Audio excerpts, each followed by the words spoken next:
A lot of people complain about the games featuring non-playoff teams and the games that don't really have much on the line, which I get it, but at the same time, every every game has a story behind it, and ultimately this one does as well.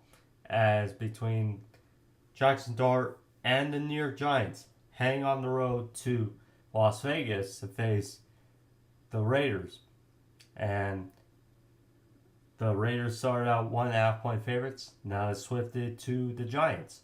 Why would you say 2.5 points? Well, with the news of Max Crosby being shut down for the rest of the season, final 2 games to go, and he leaving the building. That's But the big story around this game is, well, both teams are 2-13, excuse me, and the loser of this is very likely gonna have the number one overall pick come April. So yeah, we'll see. But the New York Giants, you know, coming off that loss to the Minnesota Vikings 16-13 at home, in which it was, yes, a sluggish game for the majority, but still a tight contest in which they were down 13-3 with seconds to go in the half, when then all of a sudden Brian Burns with a big hit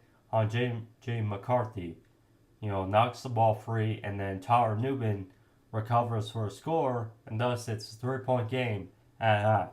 And then with Ben Sauls, who his first game kicking for the Giants, did a heck of a job, was 2 for 2 on field goals, tied it with 8 minutes to go, but yes, the Vikings ultimately found a way to win it and get winning field goal.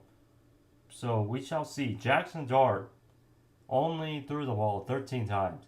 They did have a $128 on the ground, but that needs to do better.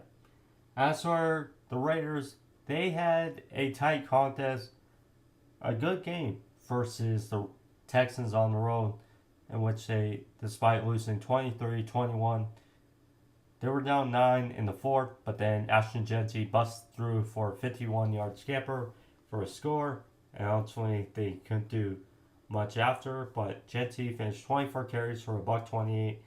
Geno Smith 16-23 for 201, 2 touchdowns and pick 6.